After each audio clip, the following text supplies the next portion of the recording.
going on, jerk faces? It's your boy Andy, and you're watching Nocturnal Transmissions, brought to you by the Circle of Jerks podcast. Conversation you could be having during the day, but having at night. And we are back live, and I think a couple of weeks. We had various scheduling problems, but we are now back live, doing this live. No second takes, no do-overs, just a raw, unedited craziness, right? Exactly. Yes. We're back again, and as always, co-piloting this thing with me, Chewbacca to my Han Solo, the homeboy Rob. All right. How's it going? What was that? I was saying, how's it going, everybody? Oh. Yes.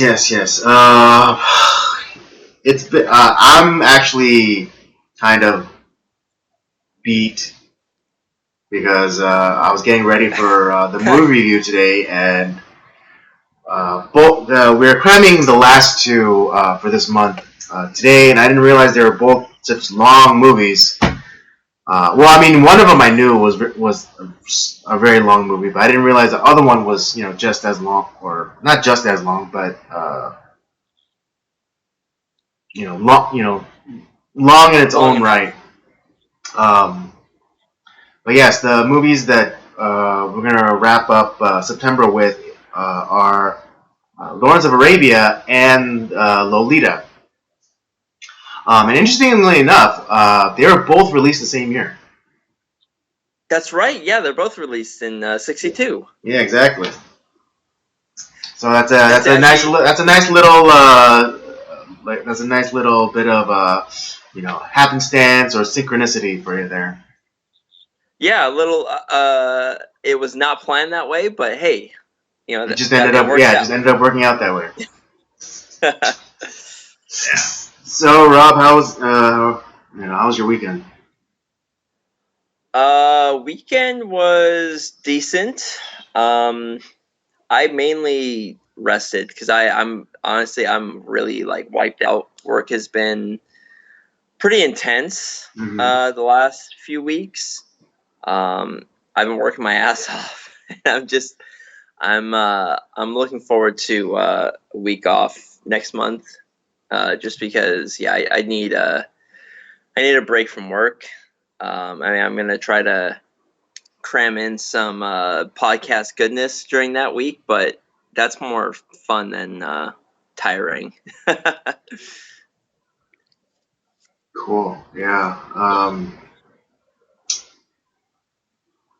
This weekend for me was mostly relaxed. I didn't go out or do anything. Too out of the ordinary, but not not usual. Not kind of like my usual weekends. It was my niece's first birthday. So I went to that, and saw my relatives. Some I haven't seen in a few months. Others, it's been like a week since I've seen them. But it was a good time. It was a good time had by all. Definitely starting to feel my age. Just in that, because I was in a restaurant, and it was filled with people my age, and they had kids. And interestingly enough, I was confused for a parent, because I was playing with my nieces, and they all I don't know, they all kind of started beating up on me a little bit, and and of course I played it off as though it was as if they were giving me a massage. And this woman says it's girls, don't beat up on your dad.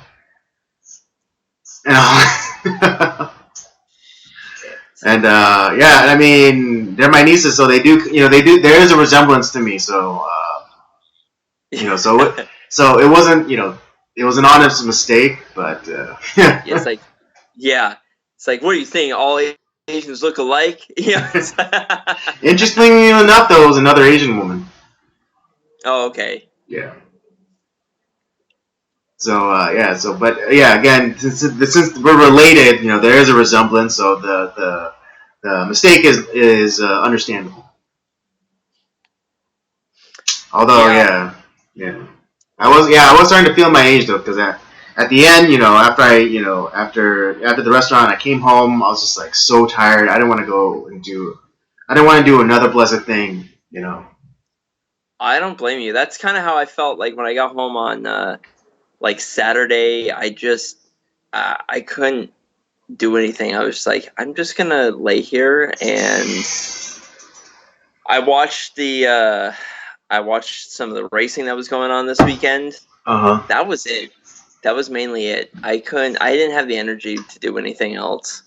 Mm. Yeah, we're the old men now, Robert. Yeah, we're definitely there.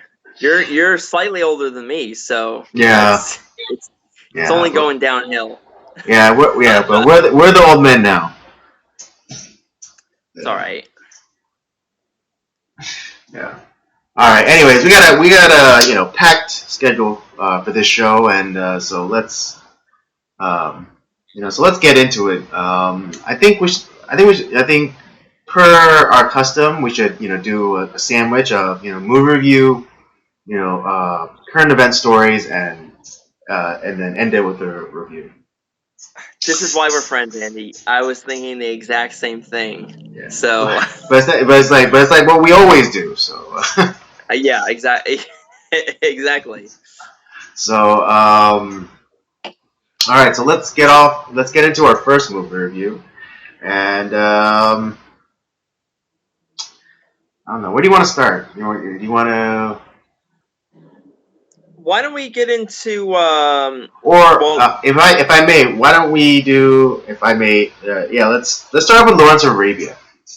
That's what I was going to Yeah, suggest. because I think because when we get into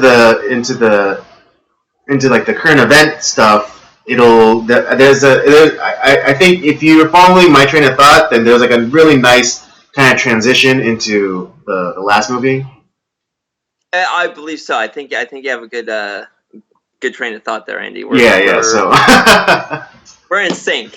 All yes. right. See, this is why we're friends. None of this was planned out until like kind of sort of like 15, 20 minutes ago. Right. It's beautiful how it all kind of comes together. It's great. Exactly.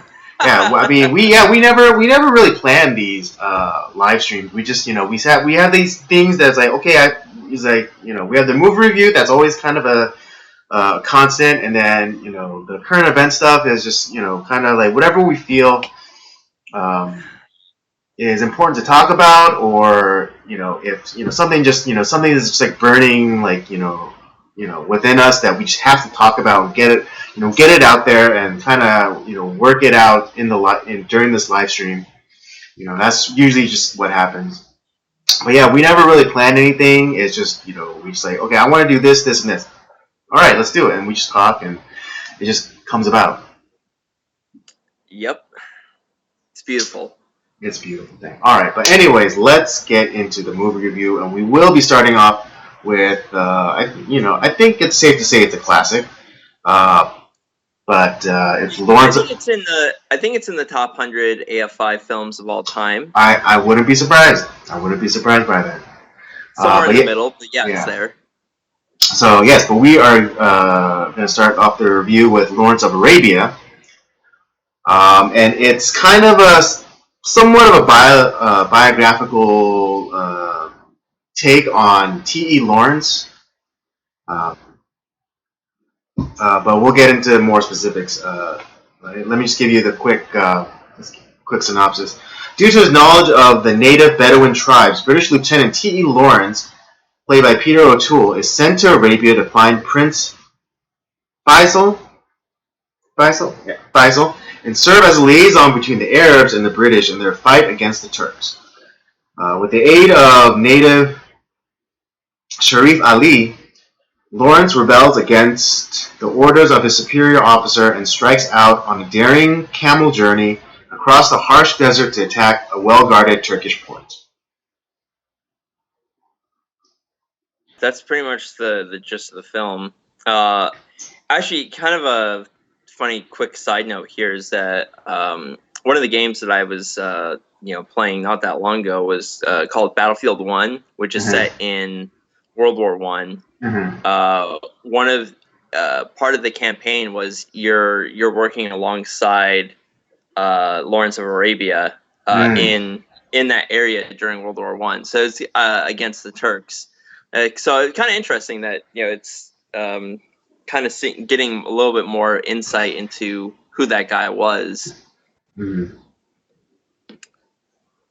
Yeah, I mean, I think just watching this movie, he was a very interesting character, and then afterwards, doing like a little bit of research, just kind of like cursorily, like a little bit of Wikipedia, a little bit of this, a little bit of that, and he's a very interesting character. Yeah, kind of a little bit of a jack of all trades. I mean, I heard that he was like an archaeologist before he joined the army. Right. He in the army, he kind of went all over the place. I think he wrote a couple books based off like his life experiences through the war and like what he went through and his thoughts. Yeah, and he's just an interesting guy. It's kind of a very strong-willed. Went against the grain. He wasn't the quintessential English gentleman. Didn't necessarily always follow the rules, but felt he kind of for somewhat kind of did what he felt was right. But at other times, he worked. He followed his own moral compass, basically. Right. Like I think in the movie, it demonstrates this in that he was just there. I mean, he was initially sent to Arabia to kind of help facilitate because he had spent time with Bedouin tribesmen, and he's learned the customs, and he's learned the language, so he can somehow facilitate between the tribes. But instead, he takes initiative and plans this attack on a Turkish-held port, and in doing so, he kind of unites the disparate tribes of Arabia. Right. The more things change, the more they stay the same. Right. I mean, it's it's kind of it's still kind of the same problem over there. But yeah, it's kind of for a brief moment was able to bring these warring tribes together. Because none of them liked the Turks being there, and it was more of a way to it's like, listen, like you guys don't want these guys here, and that was kind of like what he was trying to deal with like Prince Faisal and like what he wanted, and they didn't have all the modern guns and everything that was needed to take out the Turks, and so T. Lawrence, kind of being somewhat of an intelligent guy, is like, well, this, what do we have? Like, we can't attack them by sea because they have these giant artillery guns. They're gonna kill us. Right. If we approach like with boats, then they'll just fire at us, and that'll be the end of that. And, right. But he proposed like, but you guys have your own ocean that we can cross that they can't, and it's like this uncrossable desert, and it's like you guys are a desert people. Let's go this way because no one's going to expect us, and through the way, we can gather some of the other tribesmen and gather them to our cause, and they can't point those giant artillery guns back at us, so we can win this.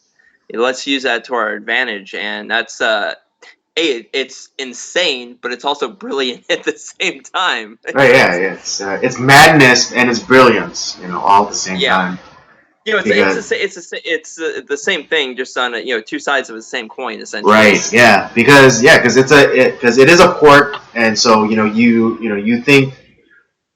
So it's like kind of like in strategic thinking, you have like this vast desert that takes more than 3 days to cross. And so and there's like there's no oasis, there's no well in between.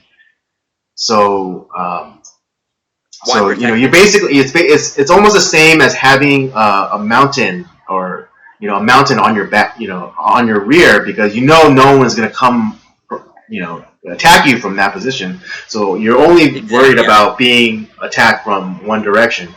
But T.E. Lawrence, he takes a gambit, and he crosses this uncrossable desert, and he leads the attack, which then takes the city. I forget what the city was called. Damascus. No, that's later. But the initial city. It was Aqaba. That was the Aqaba. There it is. That's right. And with this one victory, he's able to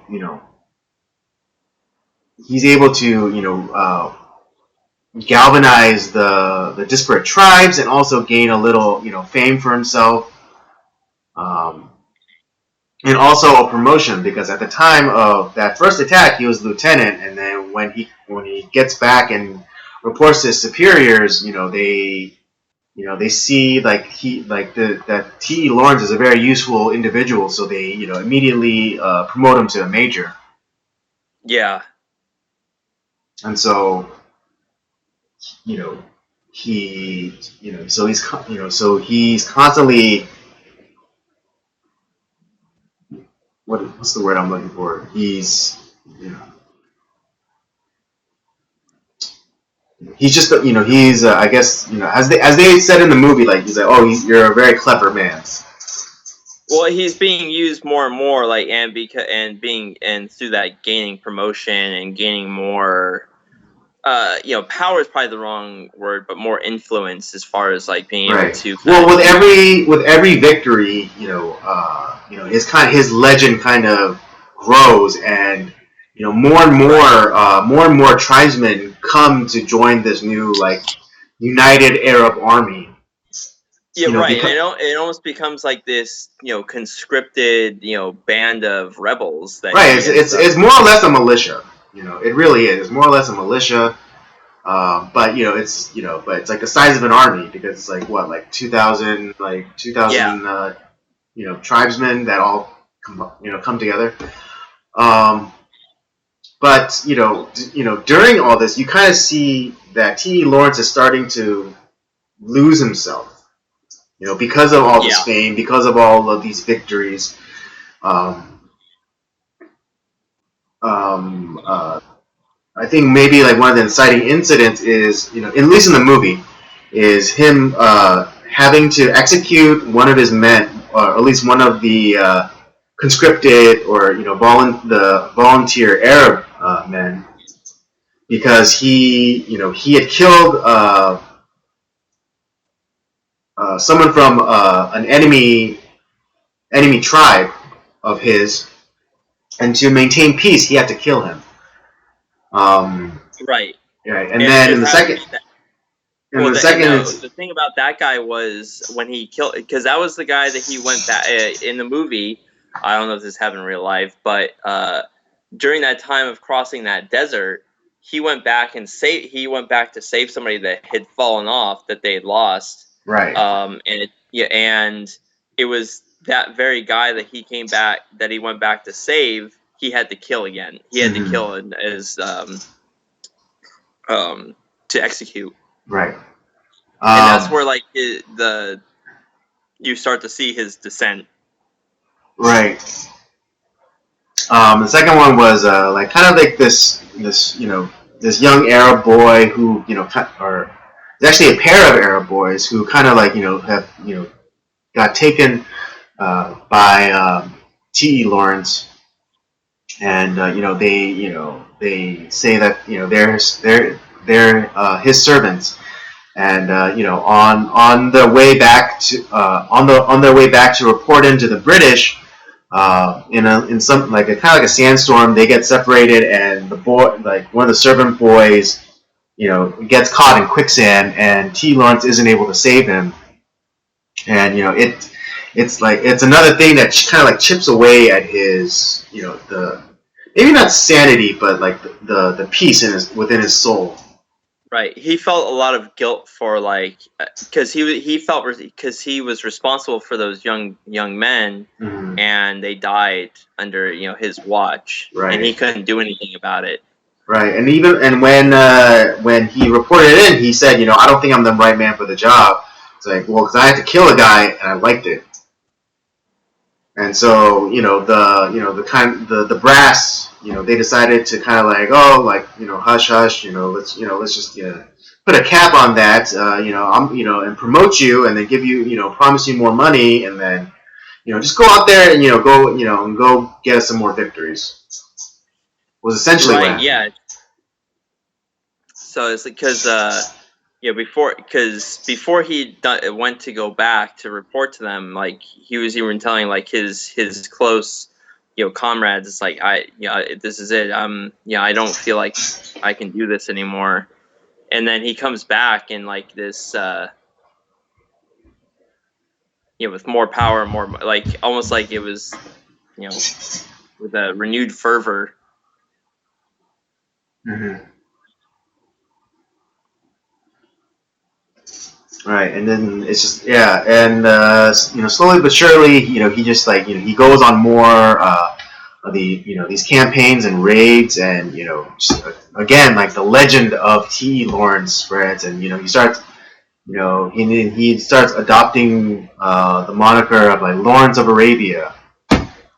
Yep. Um, and there's men that come in by the droves to fight for him and fight with him, and and part of I think the spread of the legend of Lawrence of Arabia was due to an American journalist, at least in the movie. Um, It was saying that like I think that happened in real life too. Was like a lot of his fame came from like the work of that journalist. right, yeah, and so this journalist kind of follows him around, and snaps his pictures and writes his story, and gets spreads the legend of Lawrence of Arabia in America. It's And crazy to think. It's crazy to think though that like because it was an American journalist that was writing these stories like, and it makes me wonder. It's like how did he even catch wind of this Englishman working mhm, in like in at that time was relatively especially at least in America, a relatively obscure, part of the world that right. most Americans had never heard of. Mhm. Uh, yeah, it makes me wonder. It's like, how the hell did you like? That's some damn good reporting, for one thing that you heard about this guy. Yeah, because I'm sure, Uh, because at the time, the First World War is going on, and so I'm sure everyone's in Europe, in Germany or France or what have you, trying to cover the story, but no one's like paying attention to what's going on in the desert. And so maybe right. this journalist just had like the wherewithal. It's like everyone's covering Europe, so why not go cover the Middle East? True, and it also in today, when we think about World War One, we're always kind of thinking about the Western Front, like we talked Exactly. about that with when we Yeah. went to go see And I'm Peter sure, yeah, and I'm Jackson. sure a lot of people don't even realize that Turkey was in World War One. On the side of the Yeah, there's a Germans. lot. There's a lot of countries that people don't realize were helping in part of World War One.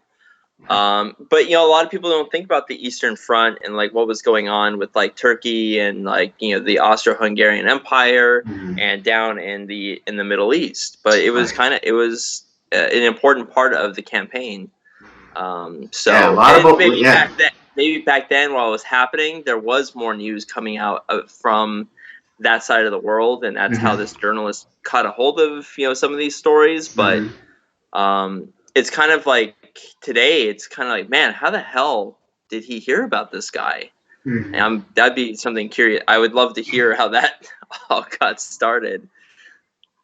Right, because nowadays we hear about we're so connected that it's like, of course we hear about these things.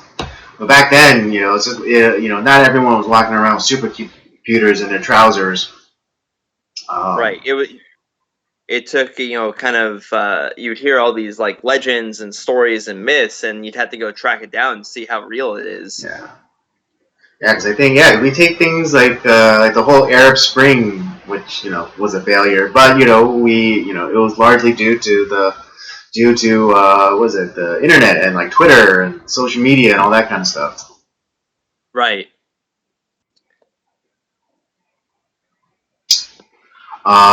Yeah, I guess, and then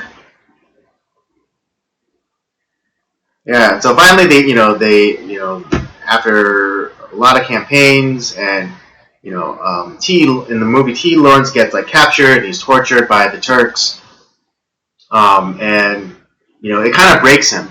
It's the straw that breaks the camel's back, and he reports in and says like I can't do this anymore. I'm not I'm not the man to be leading this campaign, so I'm quitting. And of course they can't lose a resource like T Lawrence or Lawrence of Arabia. So they promise him that he just needs to get to Damascus. He just needs to help with the sack of Damascus, and after that you're done. Your contract is fulfilled, and you can retire. Yeah. And so he does. He does one last. They get. So he goes back in one last time, but it's really the thing that kind of breaks him, because on the way to Damascus they run to this village where it was ransacked by the Turks, and the Turks are just making their exit, and the tribesmen that are with them, they want revenge, and so he more or less orders the attack on the Turks, and it's where he like really snaps. He starts getting that bloodlust. Yeah, and it's like, and to because he had a couple of his, kind of like main companions that were kind of like his right hand man, that kind of were his Yeah, they acted. advisors. Yeah, especially Sharif Ali. Initially they started off the movie as Enemies. because Sharif Ali killed the T. Lawrence's initial guide. But after their battles, and after being fighting side by side with each other for so long, they became friends. And he was pleading, he was beseeching Lawrence, saying like, oh, we don't have to do this. We have to get to Damascus, and this is the objective. But he lets the bloodlust consume him, and he goes in and he fires his he just keeps firing his pistol. Um, just in a craze. And yeah, it's like another little thing that not to chip away at the peace inside of himself. Um, but they are able, but they eventually do make it to Damascus, and they do take the city. I think even before the British arrive. Right, because there was 3 lines of attack that were coming into Damascus, Mm-hmm. and that like final meeting he had with the superior, like the general. It's like, well, I'm gonna take Damascus before you guys do, and we're not gonna let it go. Mm. And it's like, kind of like, because it's like, listen, we'll give you all, we'll give you more money, we'll give you we'll give you whatever you want. It's like, well, we're gonna get there before you, and we're not gonna let it go. It's because he wanted I think part of him, like, is like, these guys deserve like their own like land, their own Mm-hmm. like their own territory back. Mm-hmm. And he part of me was like, he felt more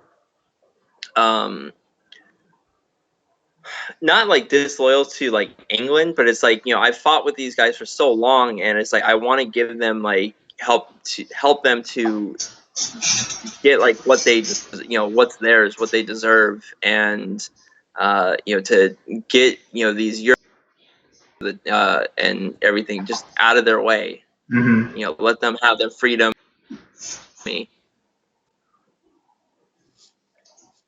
And so That's yeah, right. Yeah. he beat out all the other lines of attack, going to Damascus. Mm-hmm. Right. They take. But at that Yeah. point, like, Turkey was pretty much defeated. Right, and they take the city, and then the British come in, and they pretty much don't do anything. They just kind of wait. They kind of buy in a sense they buy their time for the coalition, the United Arab movement to kind of eat itself you know eat itself. Yeah. Because that's essentially what happens. Because once you take over the city, they kind of set up this ruling council. But the old rivalries, the old distrust, rears its ugly head. And you had once, you had enemies who become allies who became enemies again. And they're trying to divide up the Yeah. city. They're trying to divide up the city and say, okay, you take care of this thing, I take care of this thing. And it's like, no, I take care of this thing. You can't be trusted, and Yeah, and all hell kind of broke loose, and it right, just and the city of Damascus, then goes into ruin because there's somehow there's a fire that happens, and the water there isn't enough water pressure for the fire hoses, and so a portion of the city burns, and during the initial meeting, when they're arguing over things, they're talking about the generators, and because these are desert people, and they know nothing of technology, and so that they don't have the mind, they don't necessarily have the mind for it, or the knowledge to upkeep electric generators. And so they said, "Oh, we'll just leave that for the British." And then T. Lawrence kind of interjects and says, "You can't, because once you accept British help, they'll never leave." right, and it's Kind of, but yeah, like giving solid advice, but not necessarily. I don't think the advice that's correct for that moment.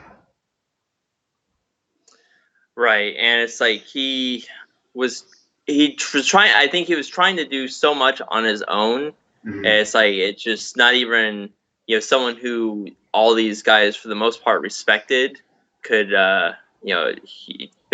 they just couldn't let the old grudges go, which is kind of like if you think about it, it's kind of the same problem in the Middle East even today, where I always laugh at how, like, oh, we're gonna bring peace to the Middle East. It's like, what, who's also tried that? Every person on, like, in the known planet. And these rivalries, these grudges go back millennia. You're not going to just walk in and, like, fix everything, especially you don't know the culture, you don't know what's going on there. Like, you're not going to make things change. And even someone like T. Lawrence, who did know the language, did know the culture, was respected by these people. Even he couldn't bring peace to the.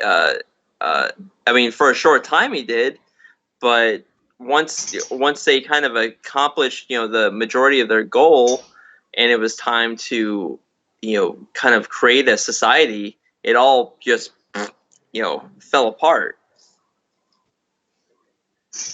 Right. I mean, to kind of draw a parallel from a movie that's going to be made like you know 10, 11 years later, by like The Godfather and like the whole Sicilian thing, and it's like those grudges go are ancient, Right. and so yeah, It, so it's kind of like one of the failings of mankind, where it's just to get over those, to forgive and forget, maybe not forget, but to forgive those old grudges and to move forward. mm-hmm. Just doesn't happen. Sorry. Yeah. just because everyone can unite against a common enemy. But if you guys were all enemies of each other, then after you, that's why I think that saying like the enemy of my enemy is my friend is wrong. It's the enemy of my enemy is my enemy. It's like they might work with me today, but tomorrow, we're Exactly. going back to being enemies. Exactly. Exactly. But yeah, and So, so but I think the last straw is the collapse of like the power station and also the hospital, because because the power goes out, and also the hospital, which only has 600 beds, there's 12,000 men, injured men, in the yeah, hospital, and there's no running water, there's no power, and it's like half of them are not even in beds, they're out like in the open with like wounds, probably becoming maggot infested. there was like no water, there was nothing. Like Right, everything was exactly. just, it was in ruin. Right. And so, kind of, and then kind of in modern fashion, the British make a deal with, what was it, Bastille? Yeah. Yeah, and I To think it was split it was one of the Damascus. but it was kind of like one of the kind of a sad reality, but like a great line nonetheless. Right. Spoken by him, it's like young men have young ideas that are very virtuous, Yeah. but most oftentimes like peace and society are kind of it's settled between old men and who have a lot more experience and knowledge.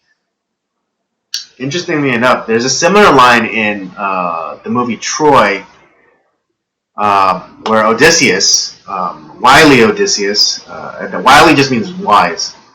Um, what is it? Achilles is going to go see Agamemnon after they have taken the beach of Troy, and Yeah, as Odysseus and the other kings are leaving, he tells Achilles like, oh, war is old men talking and young men dying. yeah, and that's essentially what it is. Yeah.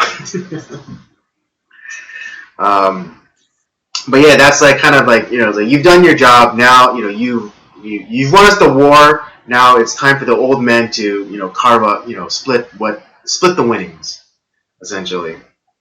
Yeah, And so yeah, so they make the deal, and then not before like the kind of I mean, because T. Lawrence is still gonna get his money, and then they give him a ceremonial promotion to colonel. And they send him off home, where he, at least in the movie, I forgot to check how he actually dies, but in the movie it shows him dying in a motorcycle accident. that is how he died. Okay, just He died in a motorcycle accident. Yeah. um, yeah, and so that's basically the movie. I think technically wise, it's a beautiful movie. It's the shots were amazing.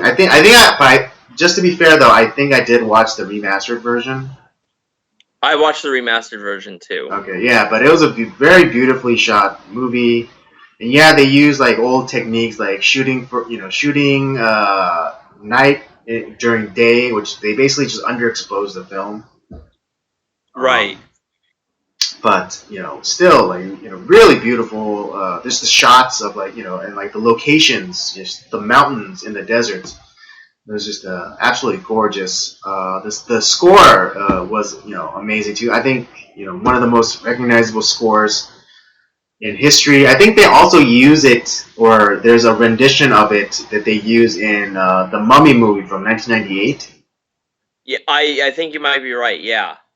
Um, I think this is also like it's one of the because this era of movies from like the '60s was because there's not many films that are really shot on like location in a lot of times anymore. I think this is one of the few that actually was. um, Mm-hmm. No, great soundtrack, great, beautiful acting. Mm. And you're kind of like you're. I felt, it's a long movie, but like you're invested. Like I wasn't bored at any time during the movie. Right. Yeah. I wanted to know, more of like, whoa, what's gonna happen next in this adventure? And yeah, it's really like this one man who in real life had this, grand adventure, and we're kind of getting a chance to live it out because this is based off, I think, the book that was written. I don't know if it was his book that he wrote or if it was, by one of the journalists that was covering him. Mm. Because one of them, because Lawrence wrote, I think, 2 or 3 books, Mm-hmm. and I can't remember if the movie is what came out, which was made from one of his books, or if it was from the journalist that was covering him. Mm. But yeah, just man, it was great. Um, and it's kind of also, I like the way that they kind of got into the movie because it covers his death, which through the motorcycle accident, just him, living out his life, and it's when at his funeral, like all these same people that he dealt with during the war, and it's like they're trying to get journalists are trying, like, oh, you knew Lawrence, can you give me a few words about him? And like in reality is that no one really knew him, not at least Englishmen. Not unlike Right. Or like yeah, his like superiors, like like right before it transitions to like him in the past, one of the generals is like, oh, I think he held a minor position in my staff. And even right, like even like the other general that made him a major and sent him off to become Lawrence of Arabia.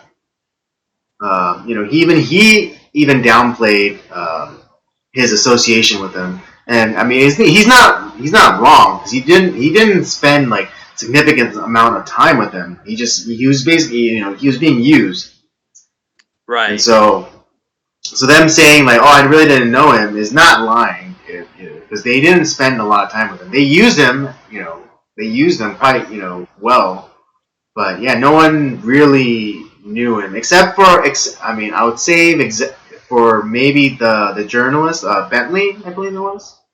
Of the ones that kind of associated with him, the journalists probably knew him the most. Mm-hmm. But the people that really knew him were the ones that he fought alongside with. Right, it was the Bedouins. And It none of was those yeah, guys were there, obviously. yeah. It was Sharif Ali. It was that one Arab who remarkably spoke really good English. Oh, I'm drawing a blank on his Yeah, the name one right with the now. the nose and like they met him like with his son. Right, right. Yeah, but those are the men that really knew him. I And mean, save for that journalist George, or was it George Bentley? yeah, I think that was his name. Yeah, when he made that remark where he was like, it's like never have I met a more courageous man and a greater exhibitionist than Barnum Bailey. Right, yeah. Yeah, exactly. Yeah, and he kind of was a little bit, Mm-hmm. something that's not shown in the movie, that because right after he went home, yeah, he took some time off, but he ended up joining the Royal Air Force for a short time That's right. after that. So and just serving as an airman, um, which is, it's like that's kind of, the guy just wanted to do something. I don't think he could live a normal life. Right. Yeah, and that was kind of like the existential kind of struggle he had with himself because he knew that he was someone extraordinary, but he just wanted to be a nobody. Right. It was a guy that was very famous, that was insanely intelligent, um, and very courageous, and he longed for anonymity, but knew that that was never going to be a possibility. Right. Yeah, And it's that struggle. because even his commanding officer was saying like, It's like, oh, your name will be in museums, but you'll have to look in like some sort of almanac to find my name. And yeah, that was a very apt line too, because that's Yeah. true. Mhm. Which is exactly what I had to do. But, Yeah, I think at the beginning of the movie, which is essentially the end of the movie, was at his funeral. I think he eventually became like a lord.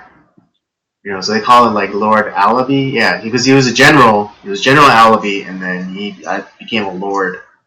Unless he was yeah. already a lord, and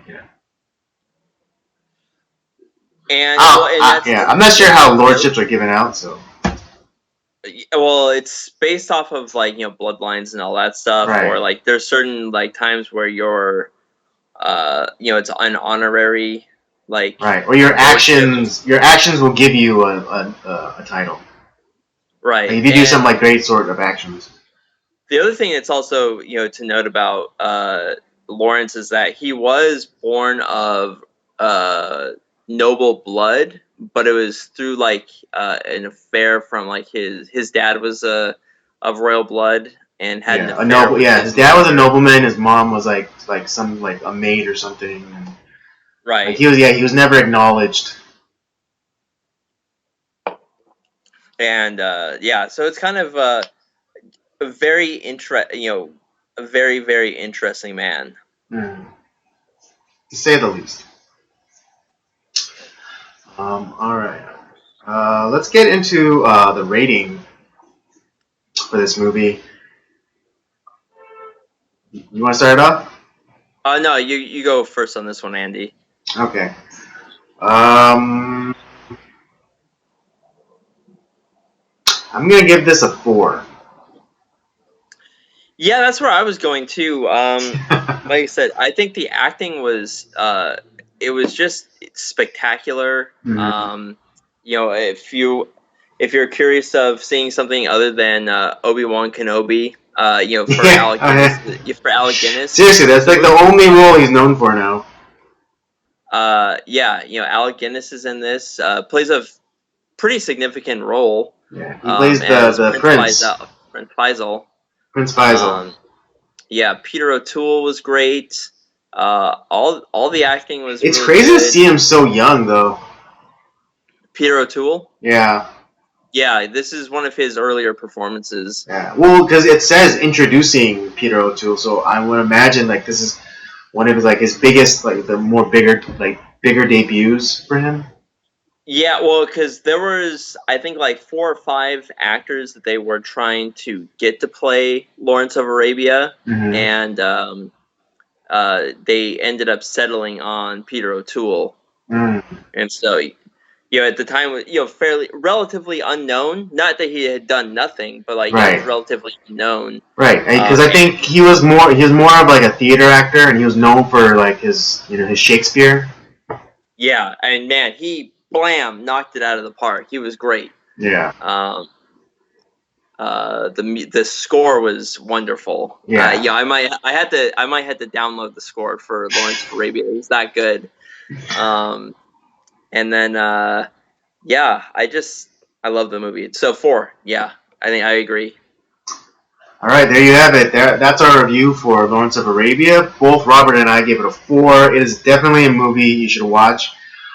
Just make sure you have a lot of time because Yeah, it's almost 4 hours long. It's longer than freaking Avengers Endgame. Um, yeah. so yeah, so you really want to dedicate a weekend to this movie. Turn off your phones, just put it on and just get lost in it because it is a really good movie.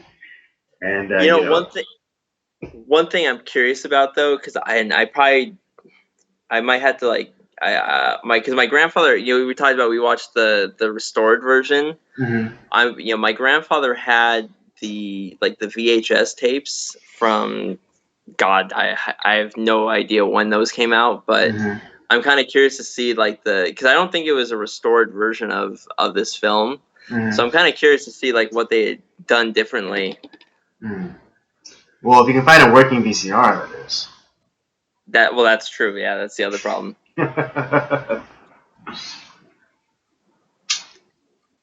All right. All right. Let's get into some of the current event stuff. I think. I think I want to start off with the e-cigarettes Yeah, let's do story. it. For those of you who don't know, there was a recent reporting of deaths associated with vaping. But if you didn't know, those specific cases were involving CBD or THC vaping, so marijuana. That I had not heard. Yeah, because apparently there was some sort of additive. I think like vitamin E or some like vitamin E like oil that was in the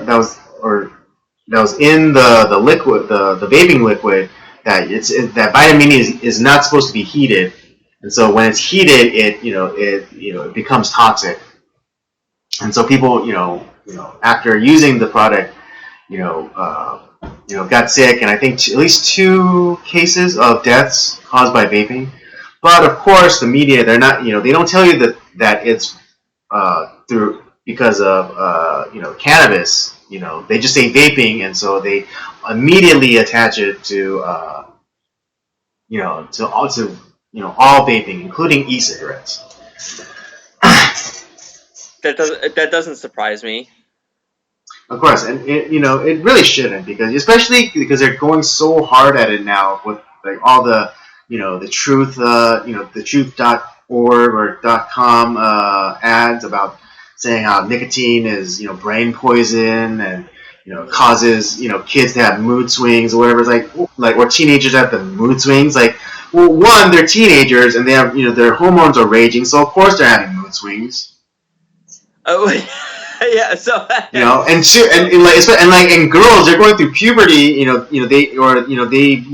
They've just gotten their period, so of course they're moody, and and they snap at you, or or they get really loud at you. It's like. Did you ever watch the South Park episode where they were making fun of like Rob Reiner and his crusade against like cigarettes? I can't. I might have, but I can't recall right now. But this is exactly kind of like how it, what I think of like when I see this. Now, listen, I have no dog in this fight because I've never smoked cigarettes. Mm-hmm. I'm not into the whole like vaping thing or whatever. Mm-hmm. So I really have no dog in the fight. But for me, I'm a guy that's like I like actual facts and truth.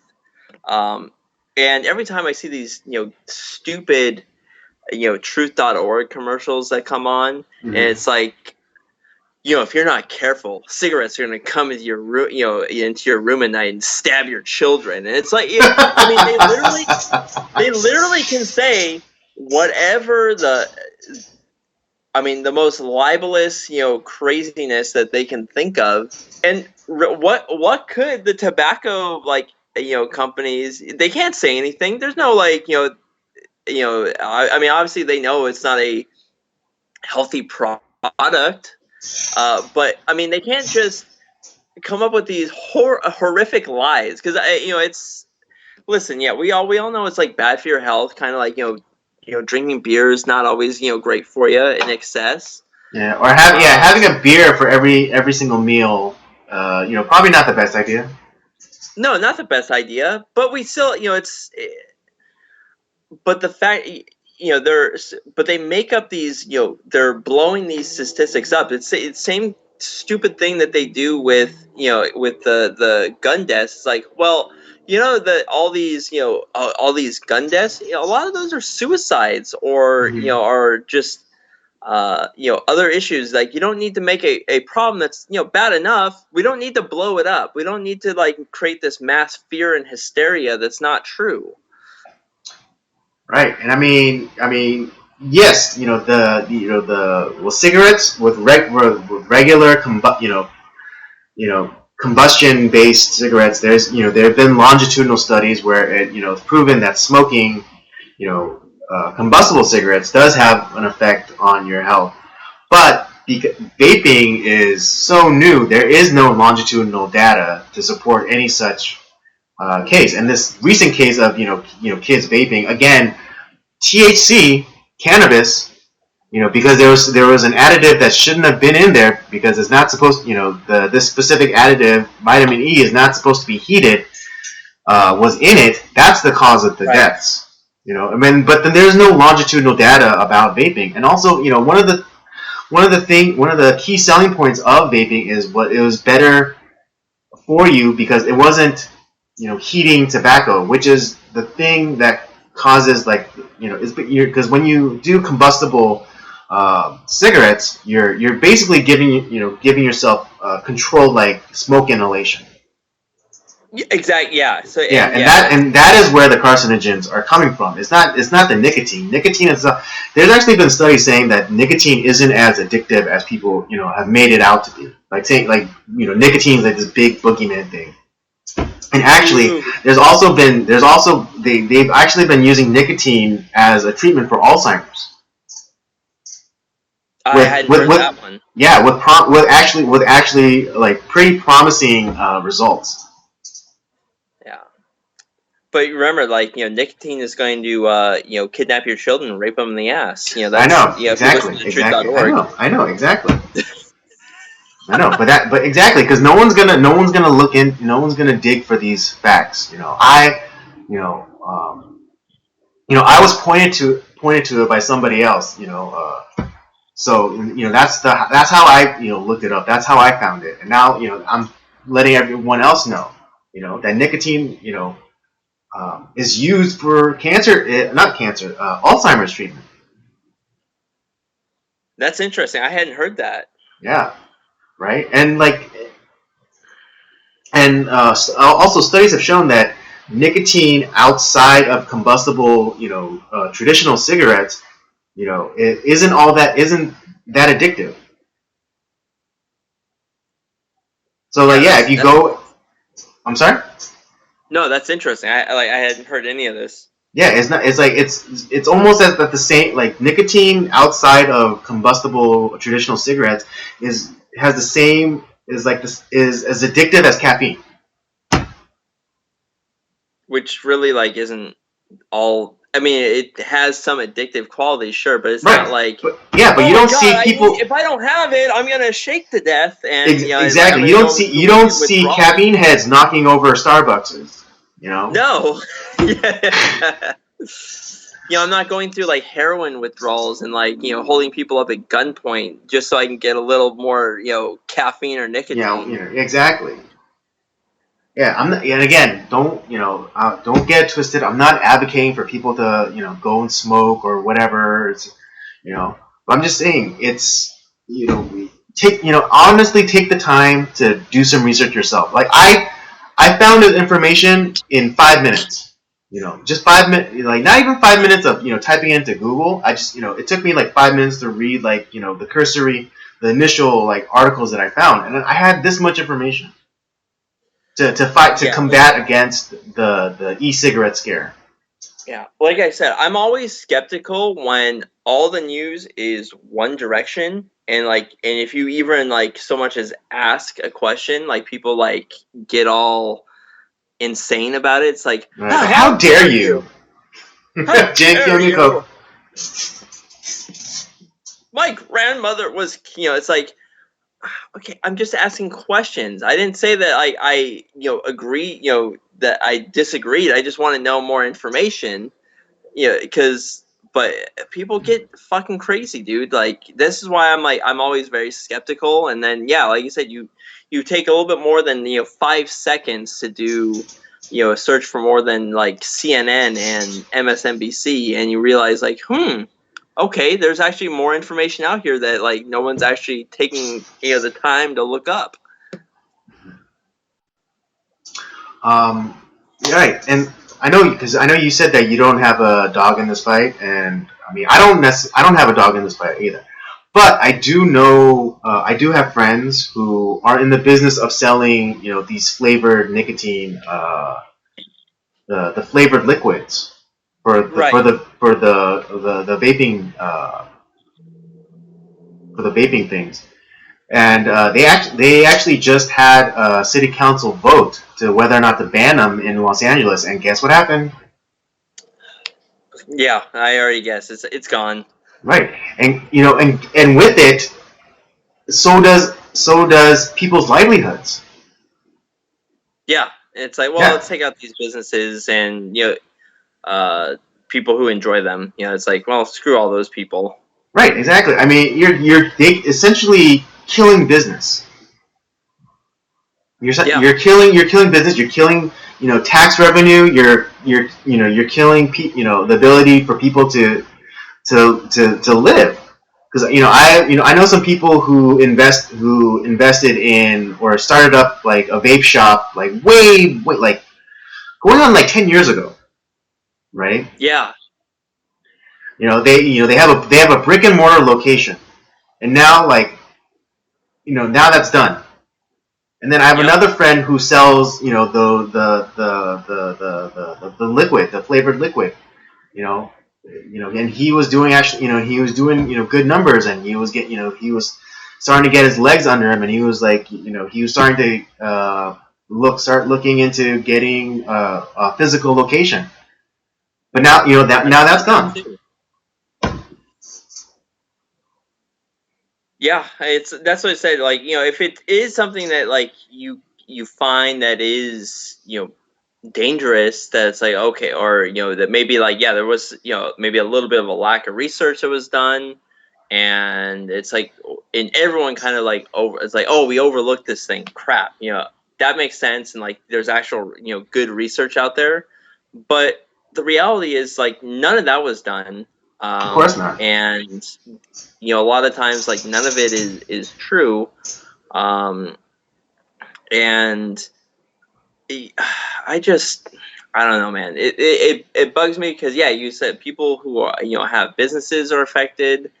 The actual like ramifications of the vaping. Like I said, I have no dog in the fight, but it's like, to me it seems like a healthier alternative to smoking, I guess. Right. Exactly, Um, exactly, there are countless stories of people who have quit, traditional smoking through vaping.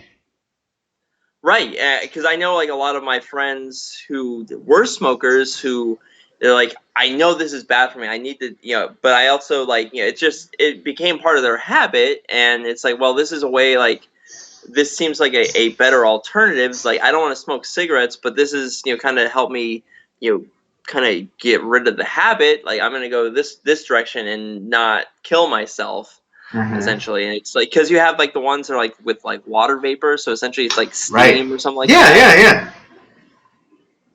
But it's kind of like, in a way, it's almost like the nicotine gum, that kind of wean smokers Exactly. off that stuff, where it's like, Mm-hmm. because it's like it's water vapor and like nicotine, and it's essentially, yeah, it's just like water vapor that there's spilling out.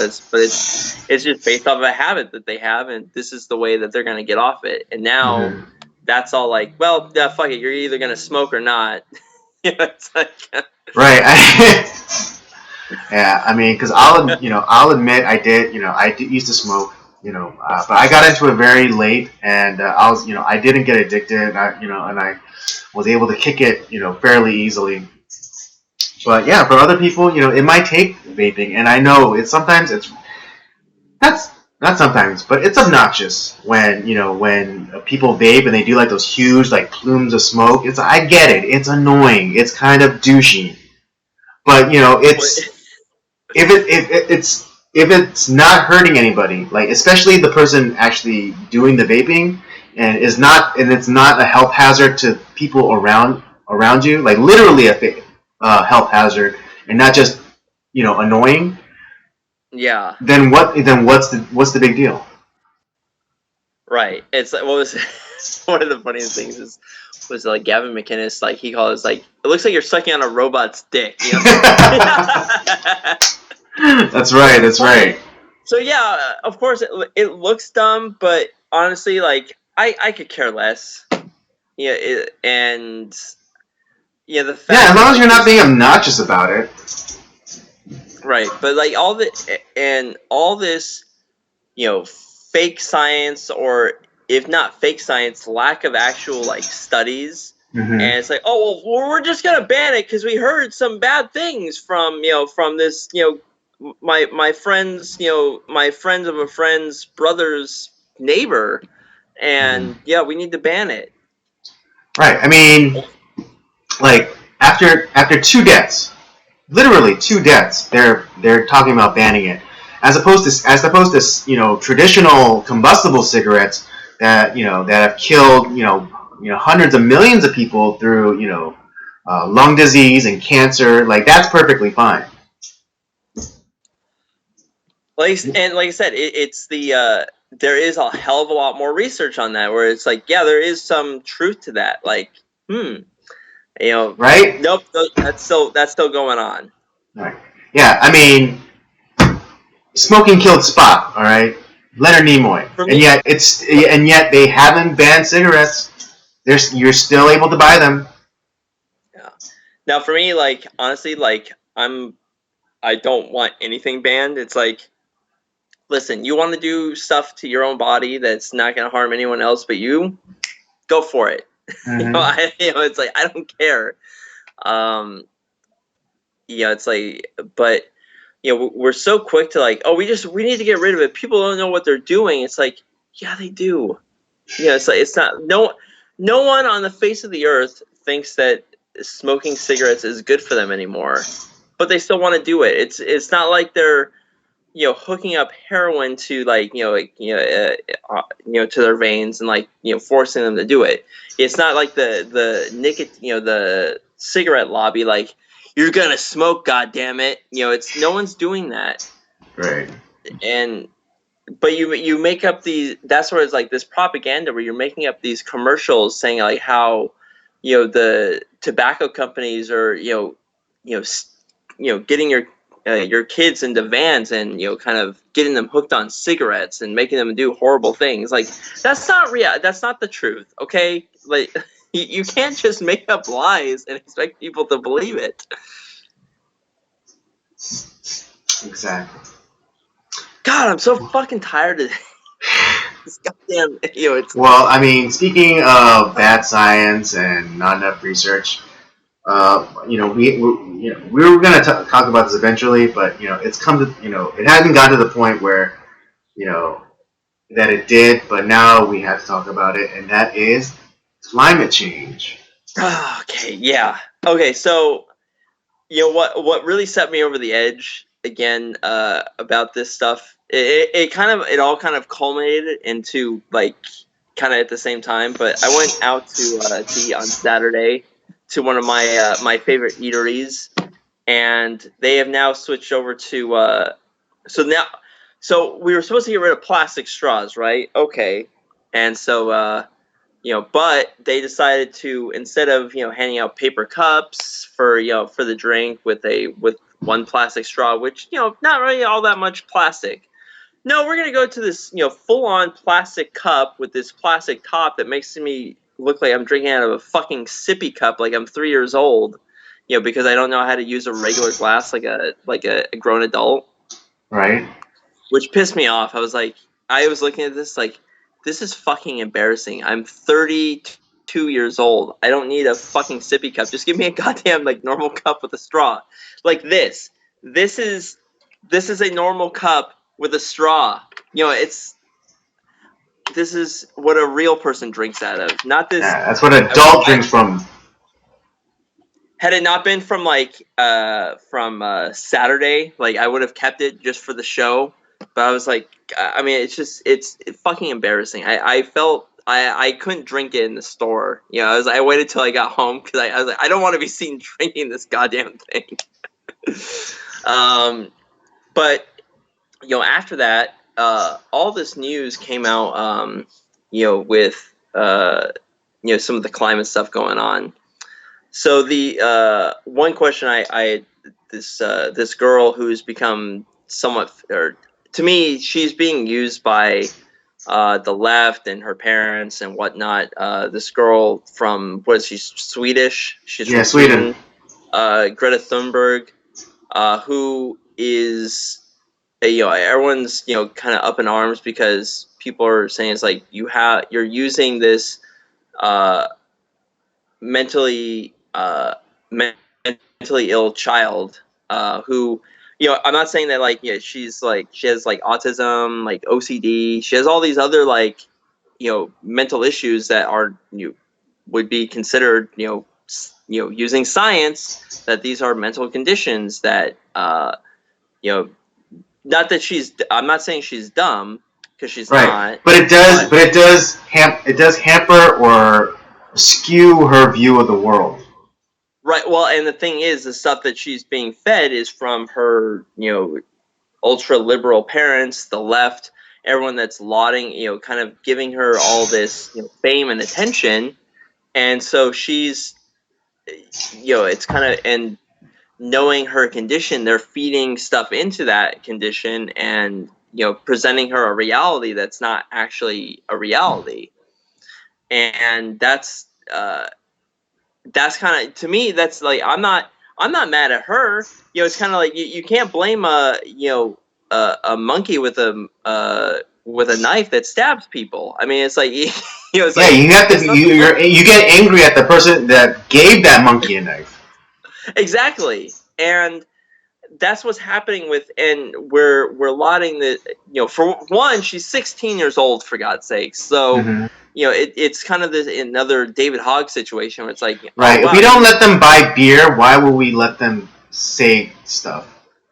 Like I said, I'm not saying that they're dumb, but you're 16, like you don't have all this experience, right? And that's exactly, and yeah, a lot of people will hear me say like, oh, you can't even buy beer, what makes you think you can tell me what to do? It's like that's what I mean. It's like these children, like if you went to my 16, like if I went to my 16-year-old self for advice, I would have, my 16-year-old self would give me the worst advice ever. I'm just being straight up, It took a long time for me to, it took me a long time to gain the wisdom that I have now. I'm not saying that there is like no wisdom, like there's certain things that kids know better than me. Yeah, like, but it's broad truth. It's broad truth. It's like right, you shouldn't litter. No shit, Sherlock. Right. But it also goes to like, the experience that we talk about. When you're that young, the world is very black and white. It's like it's very legalistic. There's right, there's wrong.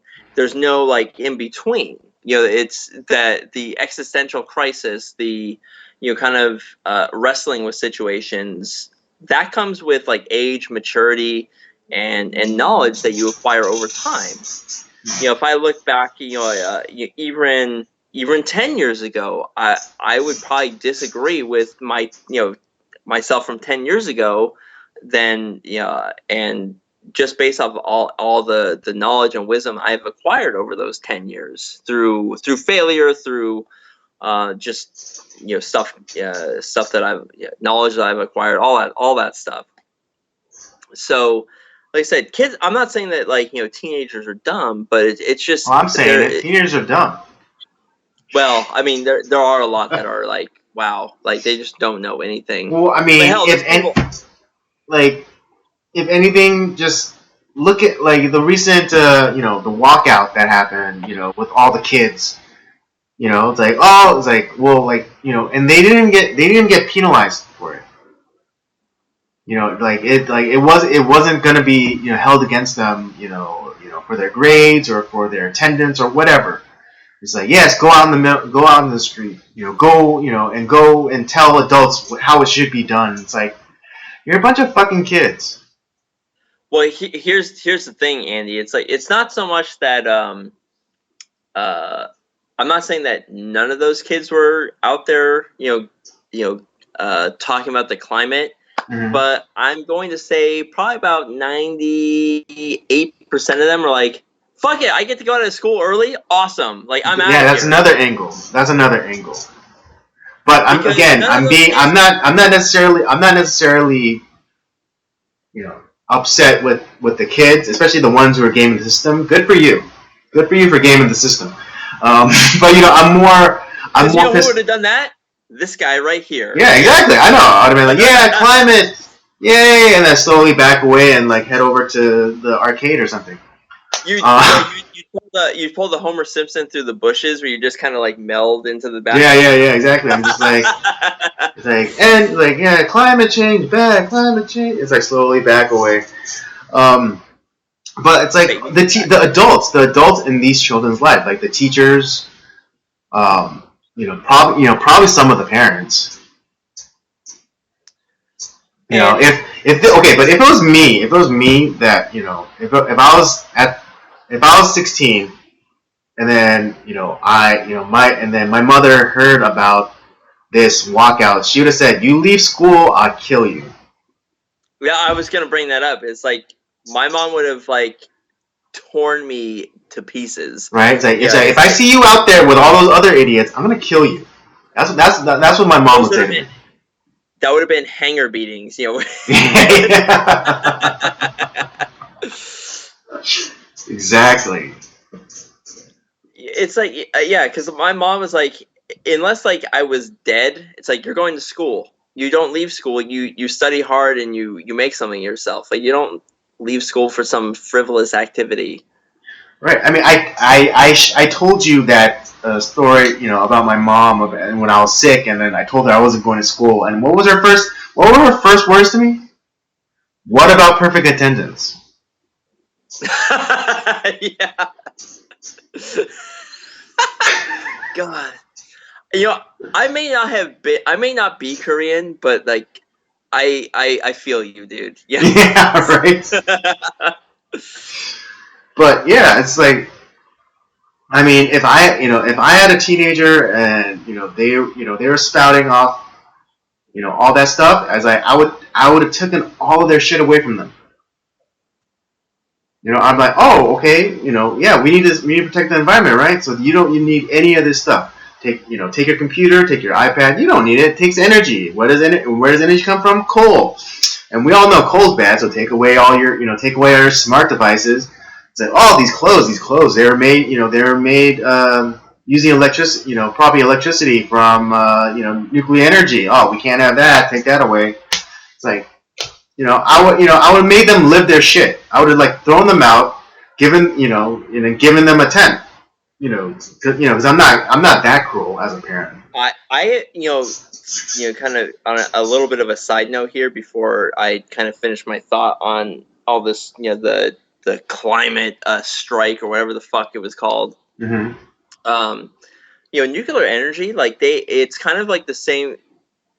Kind of the same deal that they're doing with like the vaping stuff is they're creating this boogeyman that doesn't exist because it is a way for us. It's a different industry that's more efficient, that is cleaner, that's actually like a good thing. But it's like they want to create this boogeyman that doesn't exist, so it doesn't get used and gets banned, and highly regulated. And even like I'm not saying that there's no, I can't fully say that like there's nothing bad that could happen. I mean, certainly there could be, but you look at all the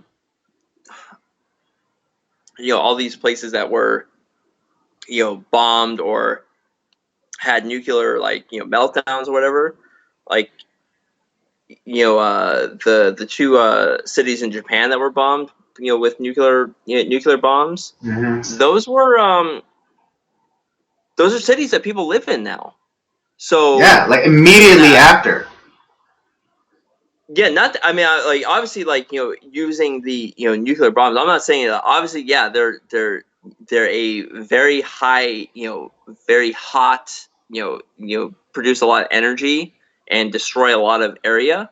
I'm not saying that that's not true, but as far as like this, like this nuclear winter, like no one can ever live there, and for several lifetimes. Right, that's not bullshit. True. Chernobyl is all the wildlife is. Yeah, it's a wildlife. That's a wildlife reserve. There's deers and shit living in there now, and it's all the buildings are overgrown with plants. All the wildlife, the deer, the little rabbits, everything is moved back into it. If in that, and I think Chernobyl was in 80 something. Yeah, it was 80 something, I think. Yeah, like Yeah, 86. yeah, it was like late 80s. So I mean, yes, So it it's technically the half life. You know, the fallout, the supposed fallout. The time period has already elapsed. But yeah, that I mean, that shit was already like that shit was.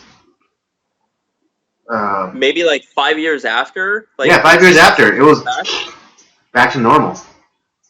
That's what I'm thinking. It's like, wait a second. I feel like I'm being lied to almost, because you look at I mean, not the because we helped rebuild Japan after the war, after World War II, and people were moving back to those cities really not that long after. I mean, and sure, yes, the research had not been, uh, they started doing a lot of like nuclear testing, and I'm not, like I said, I'm not saying that there's no side effects for some people, Mm-hmm. um, uh, but yeah, I think we're being lied to in a lot of ways. Yeah, I Just mean, here, okay, because. just okay. I'm so sorry. Did you or do you want to finish your thought?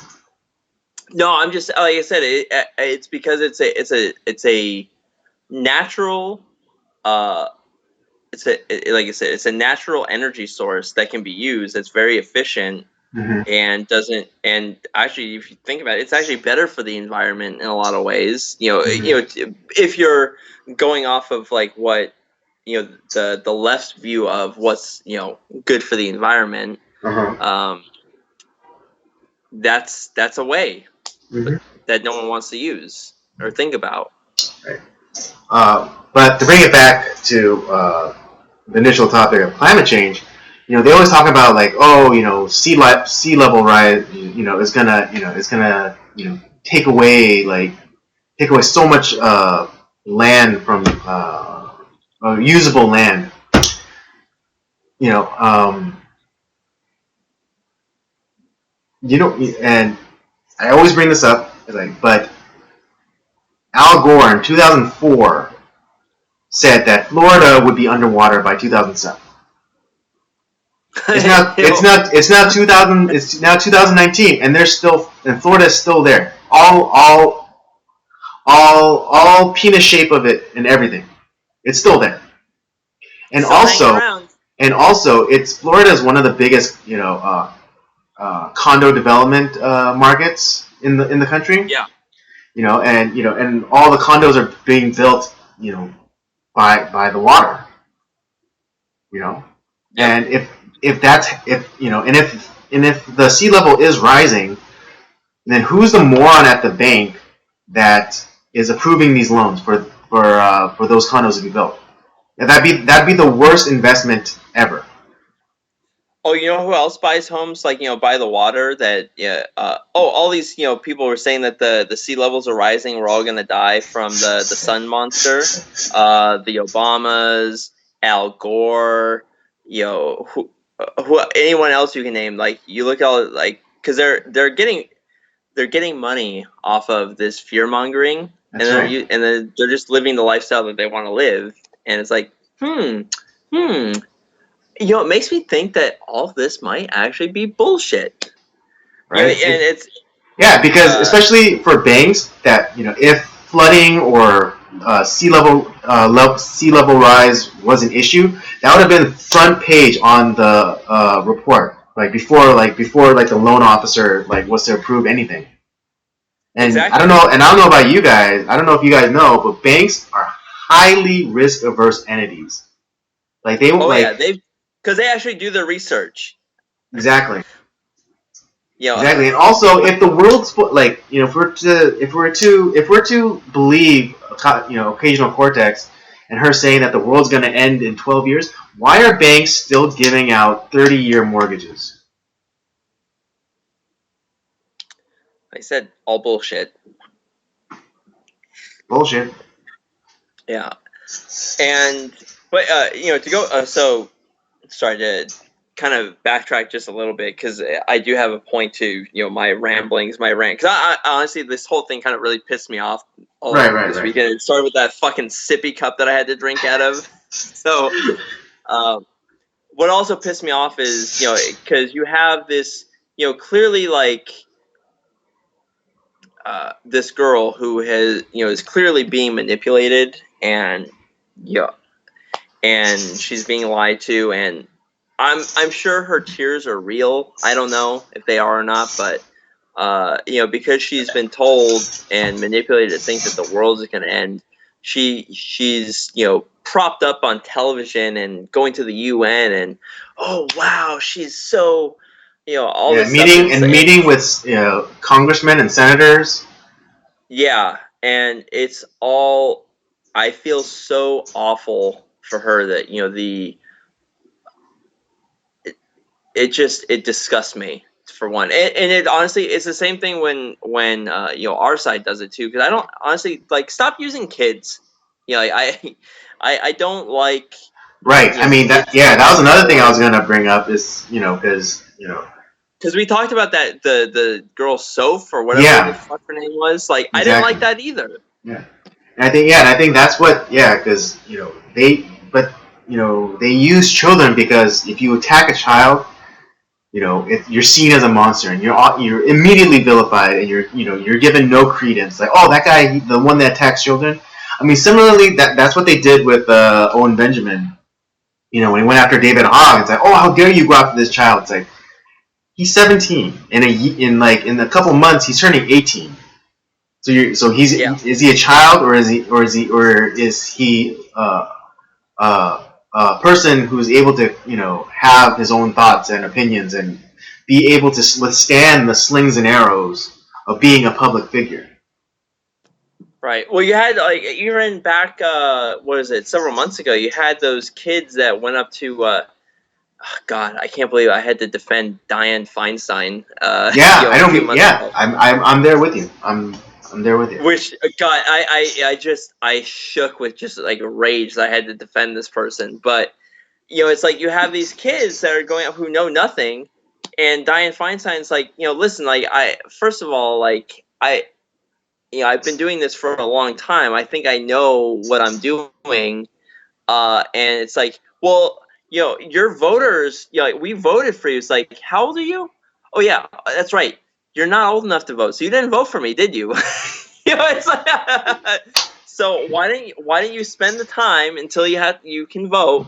Gain some. I don't think she said this actually, but like, it was in definitely the tone is like, why don't you gain some knowledge, and then when it's time for you to vote, then you can vote your way. Mm-hmm.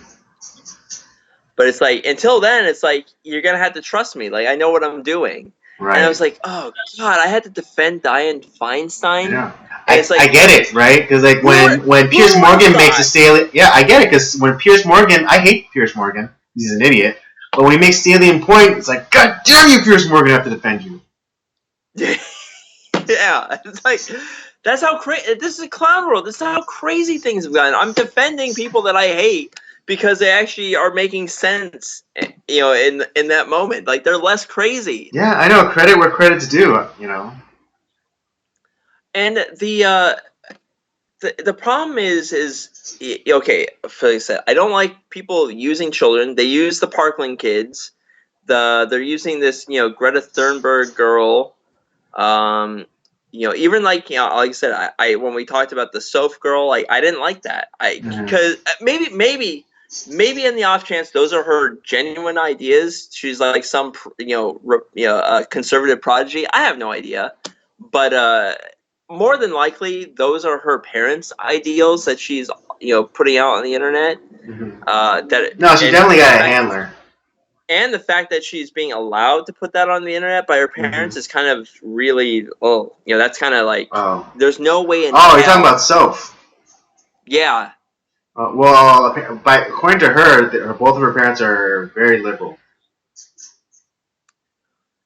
Like I said, I don't know, but like, that's it. It just but the fact that they're allowing her, maybe they're like the classical liberal. I don't know. But I mean, but I don't like how then people on the right will then line up behind her and be like, yeah, you tell her, like, as she's getting the slings and arrows. Or like the was it the little AOC, which it is funny. Right, it was funny. She was she's a cute little girl. it was entertaining. But I didn't like that. I didn't like that either. Right. Yeah. Exactly. So you have that.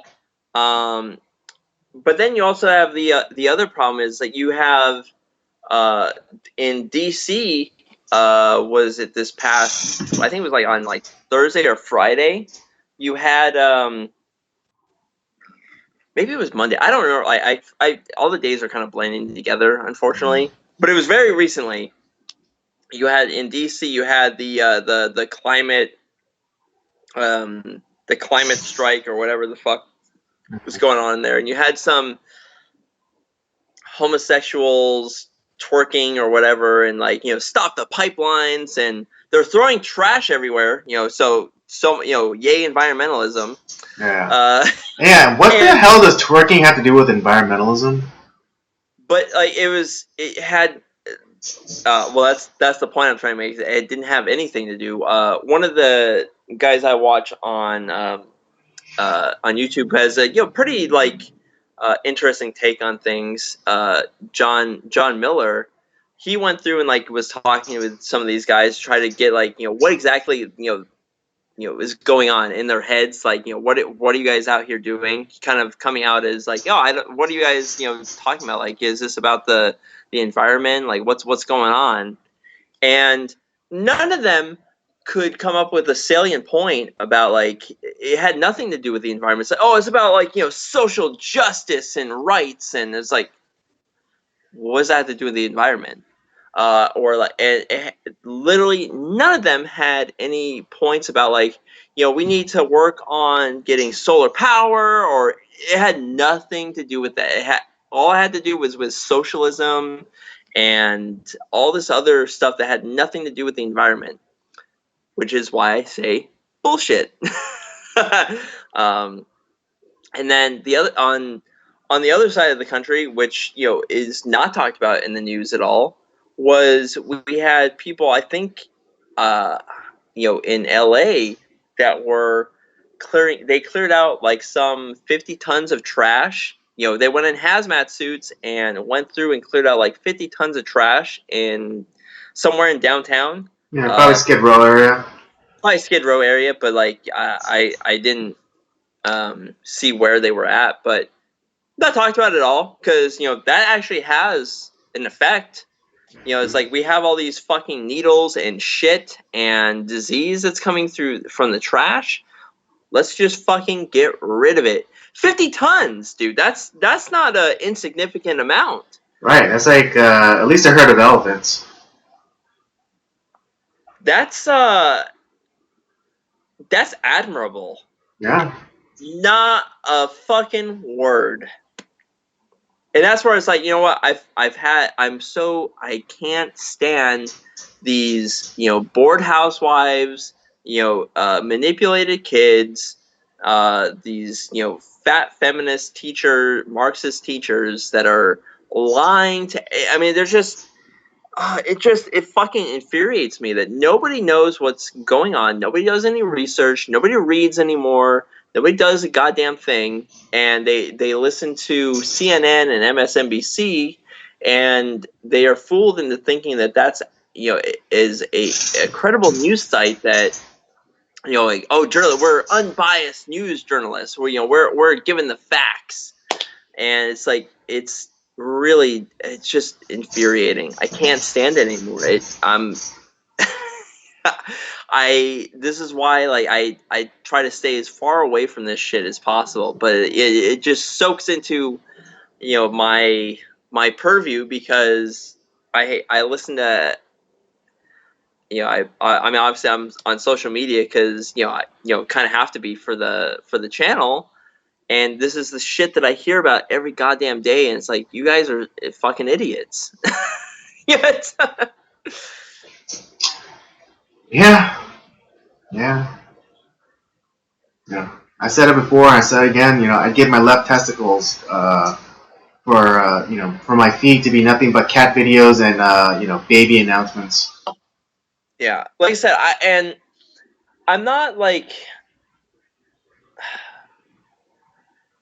I'm not saying that like if it's an informed argument, because there's times where like people who I disagree with highly, but they actually have a good argument. It's like, okay, I can see where you arrived at that idea. It's not without its merits. It's not without facts. Sure, I can see what you got. I don't agree with it, but at least you actually did some work. You thought it out, and that's the conclusion you came to. I can respect that, but the fact that even like, well, what's even at like kind of the Joe Nobody level like us, you know, uh, I can see like where you kind of get manipulated by certain things, but like when you see it on what's supposed to be fairly objective news shows or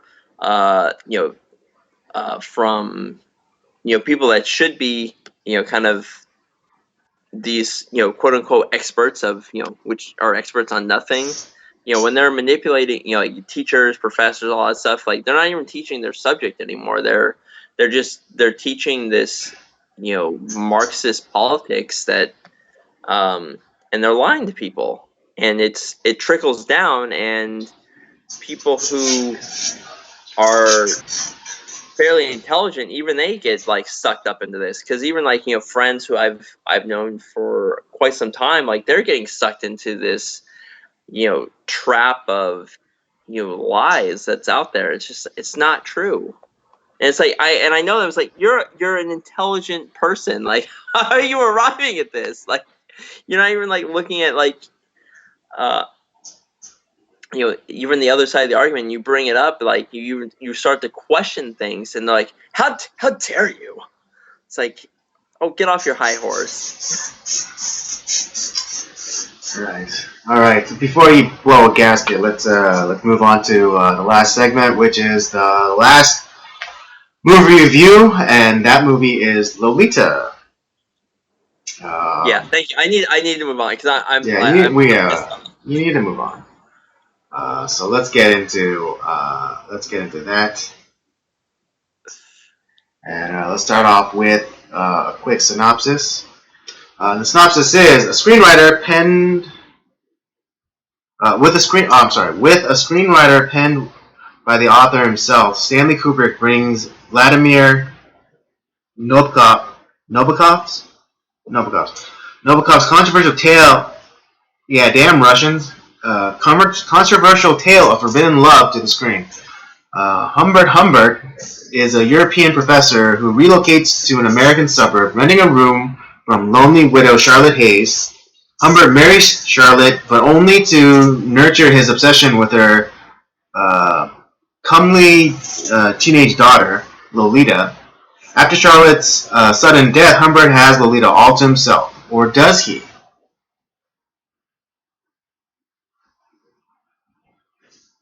It's very good. So it's a fucked up film. I'll have It to is. say that. It is. It's a very fucked up film. And I mean, before we started, I mused to Robert that the alternative title for this movie could be "Birth of the Boomer." Yeah. Because it basically shows the absolute failure of the generation before that created the baby boomers. Yeah, that's definitely the case. Right, it's because you have the scene where the kids are at the dance and like the parents are there to chaperone and Chaperone. Yeah, chaperone. And Mrs. Hayes and like I think some family friends they're there to chaperone and they're like saying like, oh, we're very liberal minded. I think they're probably. Confirm this for me or not. But I think they're talking about swinging. Oh, definitely. Yeah, Okay. That's what I got out of that too. Yeah, just checking. The only one who even like raised some sort of like kind of like that's a little weird was the fucked up professor. Initially, he's like, ugh. It's like that's I don't think that that's a good thing for a child. I mean, obviously he had ulterior motives in that, but it's like he still had some semblance of virtue. Like I Yeah, or said, he had everything was some morality. He had some morality, just not this enough. this movie really challenged a lot.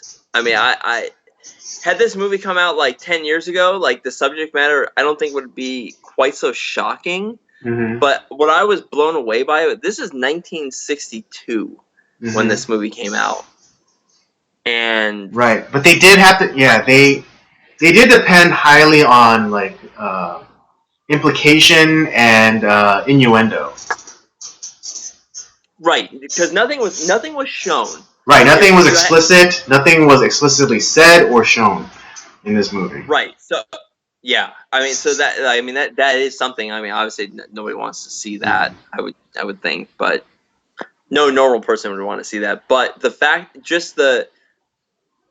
I was uncomfortable. Like, and this is, I think, Stanley Kubrick's intent is like you're very uncomfortable the entire movie. Yeah, exactly. Because you're not necessarily rooting. You're not necessarily rooting for anything because you don't want like this, tawdry relationship between, Humbert and Lolita to work out, or it's like it's very icky, especially when like when she like calls him dad, in front of like friends or teachers and things like that. And it's like,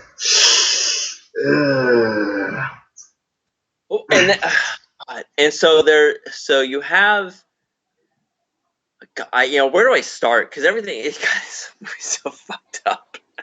So you have the initial scene of the film is you have Professor Humbert who before we know anything about the film, he's coming to I forget Peter Sellers' character name in this film. He was Professor Humbert comes into this Quinley. kind of Claire Quinley. Yeah.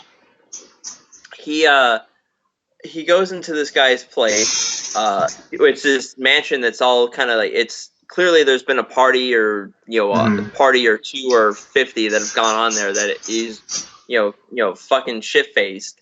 Right. He goes to confront him. And for kind of essentially saying like you manipulated and kind of fucked my daughter, so like you're gonna die. And so Professor Humbert at that time seems very virtuous, like that's what any dad would do, or stepdad, worth their weight. That's what or any father figure. Yeah, anyone that like touches my kids like that, yeah, they're gonna die.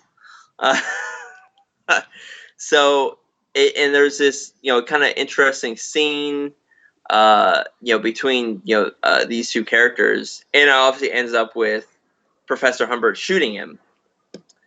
And then we get into the actual story of how it was like 4 or 5 years before, and Professor Humbert is, I guess, moving to a different university, needs a place to stay. Yeah, he's a visiting lecturer, and he just needs a place to stay before he himself gets settled. And he goes to this woman, Charlotte Hayes' home, and she's a widow, and a widowed single mother, and she's showing them the rooms. Like, oh, wouldn't this be great? And she's definitely trying to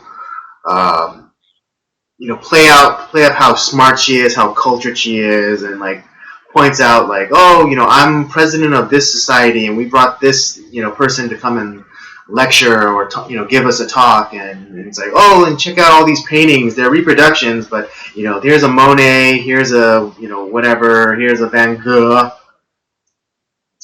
Humbert at first is just like, it's like, okay, yeah, great, this is nice. I'll have to think it over, and then she brings him out to like the backyard and it's like, oh, check out my garden, and then see, look at all these beautiful flowers, and just so happens like her daughter is there, sunbathing, and immediately Humbert is not thinking with it, with his top head. Oh yeah, and it's like, oh yeah, it's like he's like kind of the camera focuses in on the daughter Lolita, and it's just like No, wrong. Yeah, she, like the actress that played Lolita, like pretty hot.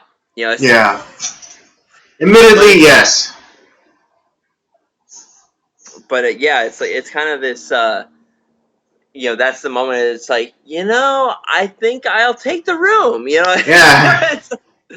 And so then it's like, okay, obviously, like and it's like, oh, what was it that sold it? It was the flowers, wasn't it? It was the backyard. That was what you're really. It's like, yeah, it was the backyard, and like everything's great. Yeah.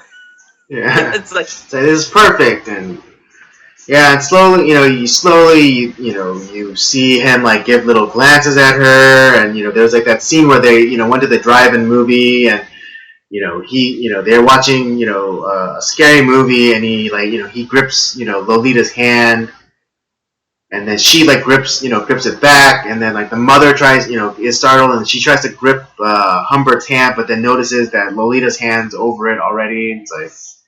And then from that point on, there seemed to have been like this very contentious, almost like jealousy from the mother towards her daughter.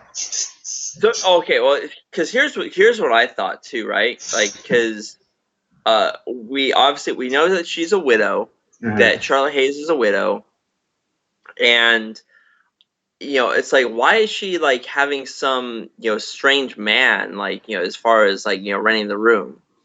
My thinking is that we don't know how. I don't think we were told how long ago it was that her husband died. But I think she was, like she sees this man who's like, oh, he's cultured. He seems fairly attractive. He's foreign, so it's like, oh, he has the accent and all that stuff. So you have, I think there was like she was trying to lure him in, and obviously like his focus is on Lolita, and there's this weird like kind of like tug of war almost, because there's even parts where like Lolita is kind of, I think, like making moves on the professor as well. Right. And yeah, so it yeah, like I said, and the drive-in is kind of like where things kind of get started. Mm-hmm. And God, it just the movie, it's so weird. Like it's so weird even talking about this. Yeah, it's a very disturbing movie. I mean, I will give props to the actors and like the performances. It was good. Like it was very good. My rating of this movie is very high, just because of the very uncomfortable like situation that Stanley Kubrick created. Like, it's very genuine. Like, I was like,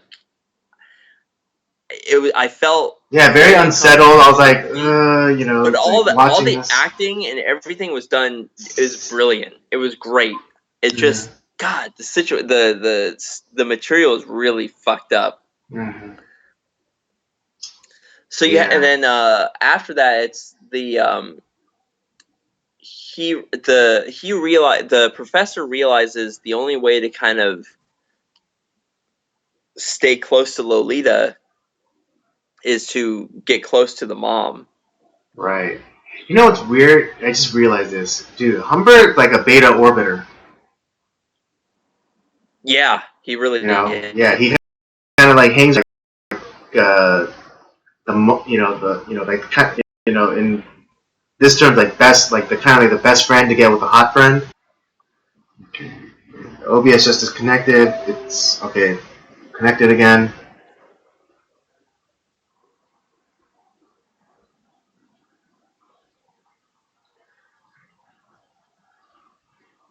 All right. Oh, we're back. Sorry about the technical difficulties. Crappy internet. So forth.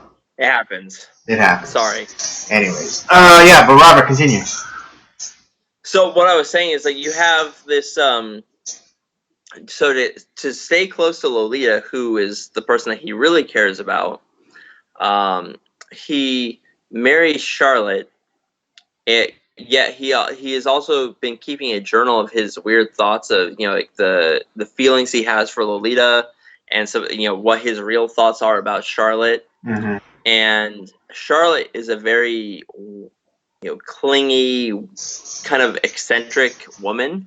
Mhm. And anytime that he even goes to the bathroom for more than 2 minutes, she's like, "Humby, where are you, Right, hon? yeah, Where are yeah. you?" She's very clingy and very insecure about herself. Because I think Right, and she does sense something between her daughter Lolita and Humbert. yeah, because I think there's, I don't know if she sensed it between those two, but she knows, she thinks of her daughter as her competition.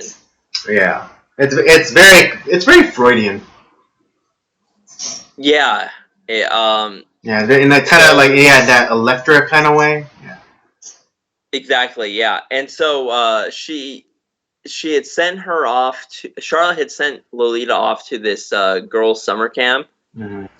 and during that time, Charlotte discovers Humbert's diary or journal, and is reading his thoughts, and that's when she realized his real feelings, Mm-hmm. and she, in a fit of suicidal rage, ends up running out into the street and gets hit by a car.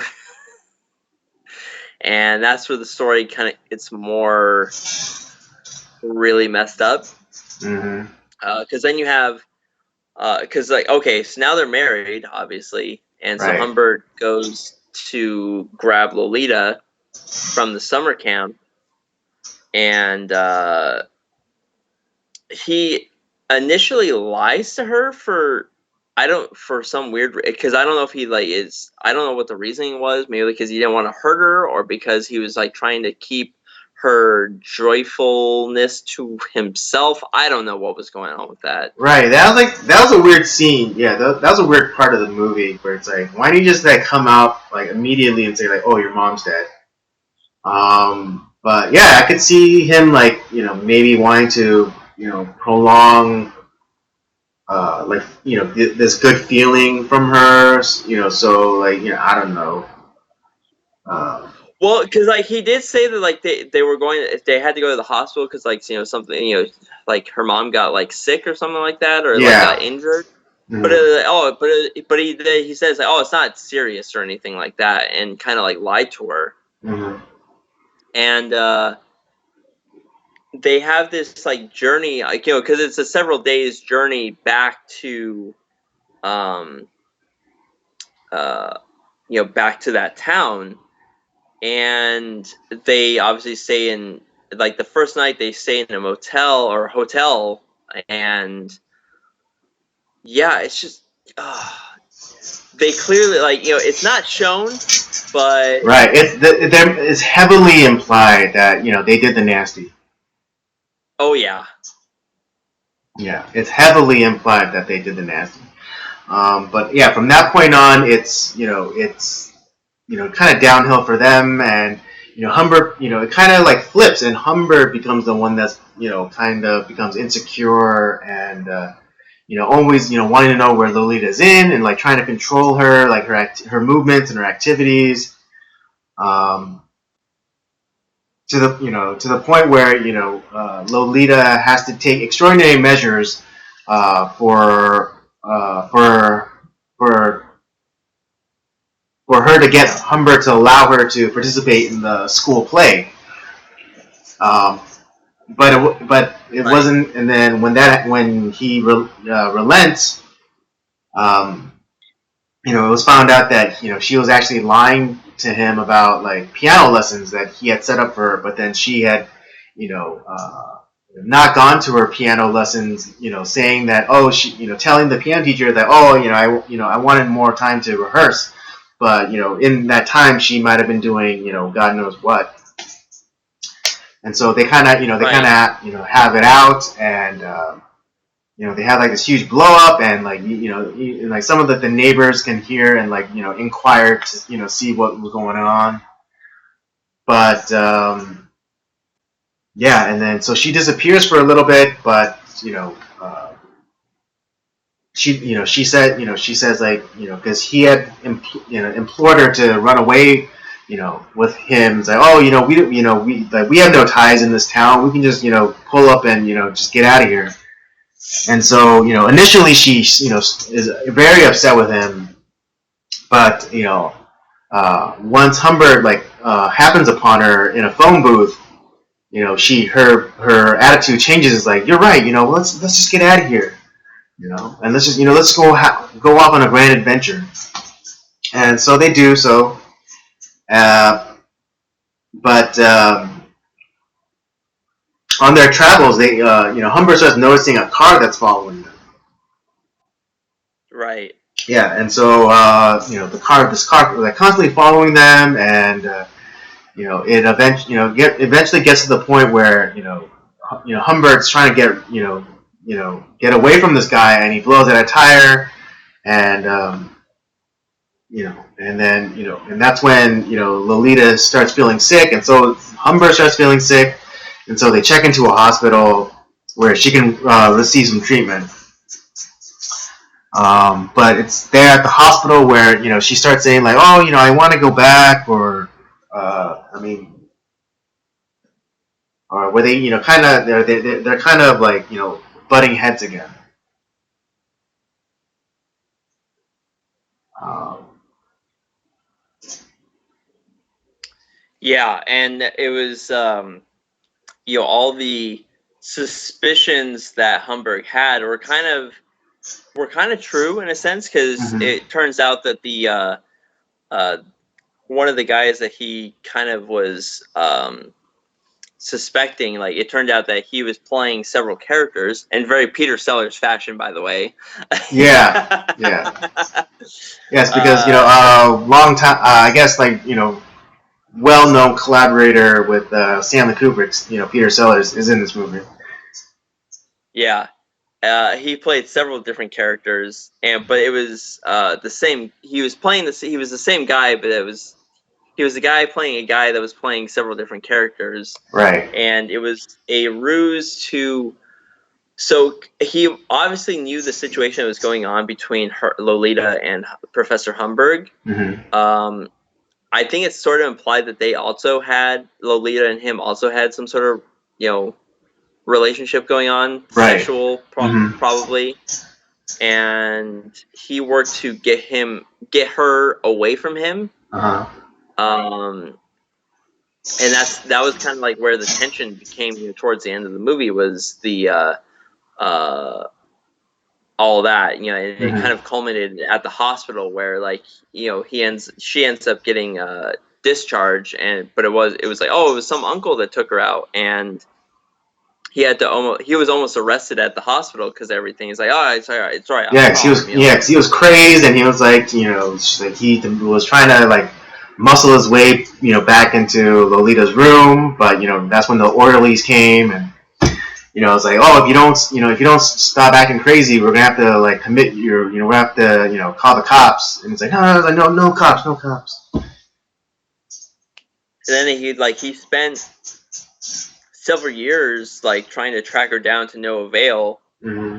And then it was she sent him some letter for she needed money and assistance for her life, because she had gotten married and all this stuff, and I need money and all this, and that's kind of the final scene of the movie where he ends up, Professor Humberg breaks down in tears, like, oh, just leave him, and I love you, and all this other I still love you, and it's like, and she was like, get a hold of yourself, man. It's like one of those situations. Yeah. The other thing is, Lolita is kind of a... Not that she was asking for it, because that's not really the case either. Mm-hmm. She's kind of... Something clearly had happened to her in life where she was very manipulative in a lot of ways, and because she was the one that made the moves on Professor Humbert at the at that hotel, where they first got it on at. Right. So, and for what was she, 15, 16 years old at the time? Clearly something had happened to her earlier in life that And she had said like, yeah, I'd been with like a lot of like older men, and like she'd been around. She was no she was Yeah, no she was no saint. virtuous maiden. Let's just say. Yeah, and which is probably part of the the very liberal upbringing she had, like from her mom, who Hmm. and like her mom's friends. Like, who knows what the fuck happened to her? Yeah. That's part of the story that we don't get, because um I was talking about like something similar to this the other day with some of my students. Is with some of these hard subjects in life, is one of the terrible things when it comes to something like this that we don't realize, that a lot of the people that kind of because we were talking about suicide, and part of the problem is with people who get involved with certain things, like suicide, or they're very promiscuous, or they get into being into a homosexual lifestyle, is like Hmm. something like something clearly has gone wrong Right. in their life somewhere. And one of the factors is kind of sexual um, molestation, Sexual or abuse. sexual abuse of some sort, like, plays a part in some of these cases. Hmm. And clearly that's the case with Lolita. Something must have happened uh, with Lolita that we just that we Yeah, don't really know we're just about. not privy to. Um, and yeah, it's just, so it's like you have all the, like, because there's no hero, in this movie. There's Yeah, no, like, there's no one to root for in this movie. you know it, it's like they're all antagonists in some way. Yeah. And I think that's the part of the movie that makes it very uncomfortable, because there's not many movies where, like, there's no one to root for. Right. Yeah, it's also still so compelling that you want to keep watching. Yeah. Yeah, I mean, in that way, it's like a train wreck. Yeah, not to rush things, but yeah, like the internet's like really wonky, and I'm afraid that we might get dropped. So let's try to wrap things up. All right. So those are thoughts I had about the movie. Hmm. I'm ready to give my rating. Do you have any final thoughts, Andy? No, yeah, this is a really fucked up movie. I mean, the only saving grace of this movie is the performances, and probably the direction from Stanley Kubrick. So yeah, other than that, like in terms of like message and themes, it's all garbage. But yeah, the only saving grace is the performances. So what's your rating, Andy? I'm gonna give this a 3. You're giving it a 3. Yeah, So we're gonna disagree on this. I actually give it a 4.5.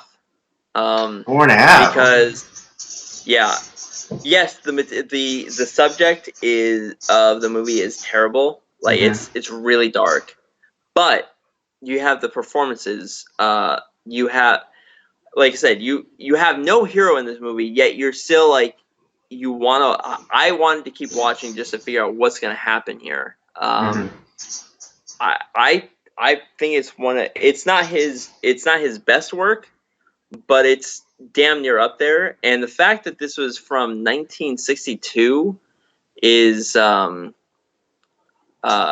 that this must have, like, shocked the hell out of a ton of people who watch this in theaters.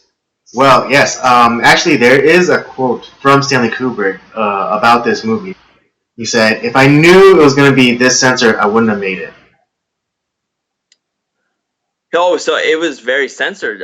So we're Yeah. probably getting Well, the movie not that. like in the sense of what he was allowed to show, but probably what he was even allowed to film. So like in the beginning, like the story was probably heavily redacted or censored, and so like he wasn't able to do everything that he wanted to. So like so he had to settle for like the implications and like the innuendo. Yeah, but I think that adds to a lot of. I think that gives it more punch. Like, I see, the thing is, like, I don't want to actually see that, but Mm-hmm. the innuendo and like you kind of like let your imagination do the work. It's like, oh, those two people fucked. It's like it's kind of I think that's more powerful in a lot of ways. Yeah, I mean, and you're not wrong about that. So. Because it's a disgusting monster that you don't want to see. Right. Exactly. So it's a 4.5 for me. This is a great movie. Okay. I mean, I don't disagree with you on that, but yeah, I still give it a 3 because like I still give it a 3 because it's not that bad, but I don't want to give it like that high of a rating. Just because of the themes and the subject matter. But Like I yeah, said, I don't that part of it is like disconcerting. But if you don't mind being uncomfortable for like 3 hours, Lolita's your movie. yeah. Okay. Well, there you have it. That's our review of Lolita. I give it a 3. Robert gives it a 4.5. Still recommend it. Just be prepared to be uncomfortable. And Yeah, don't watch it people with are your gonna hate. parents. And don't watch it with your parents. Fuck no. All right, that's our show for tonight. I hope you enjoyed your time. I sure did. I'm sure Robert did as well. Even with I'm all the gonna. technical difficulties. Yeah, I'm Don't forget to gonna. check out the library of other shows. We've got the Circle of Jerks main podcast. We have Nocturnal Transmissions, of course. And we have Robert's gaming channel, or gaming show, Up by Up Down. Don't forget to follow us on our various social media accounts, Twitter @PodcastCOJ and Instagram @Circle of Jerks Podcast.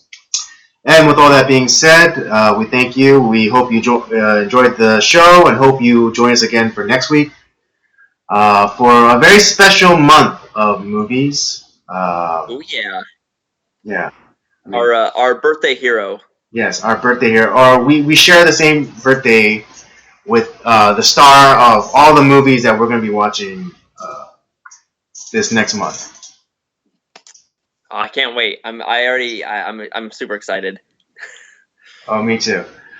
All right, so that's it for us. Take care. See you next time. Don't do anything I would.